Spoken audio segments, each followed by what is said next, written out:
कुहाଯାଏ स्वामी एवं स्त्रीर संपर्क 7 जन्मर किंतु आजिर जुगरे एही संपर्कर कौनसी ग्यारंटी नहीं।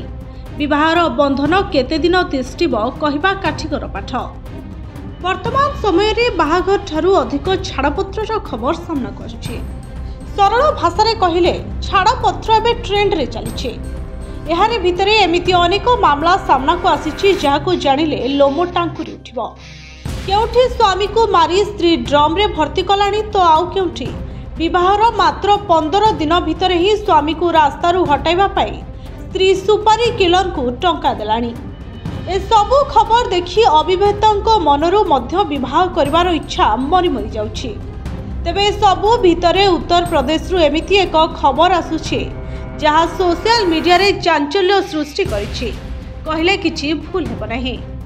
उत्तर प्रदेश रो संथ कवि नगर रे रहउतबा जणे स्वामी निज विवाहिता पत्नी को तांको प्रेमिक सह बाहाघर कराइछन्ति जहा सारा अंचल रे चर्चार विषय पालटिछि। संथ कविर नगर रे बबुल निज स्त्री राधिका एवं 2 संतान को सह रहउथिले। 7 वर्षीय पुओ एवं 2 वर्षर झियो को नै बबुल को वैवाहिक जीवन खुशी रे चलथिला। दिन मजुरिया बबुल को सुखर संसार रे सेतबळे ग्रहण लागिला जेतबळे गाँर विकास एवं राधिका प्रेम संबंध विषय रे से जानिबा पाइले। राधिका बारंबार बुझाइबा सत्य मध्य किछि सुफल मिलि नथिला बरं घरे प्रतिदिन कलह सृष्टि होउथला।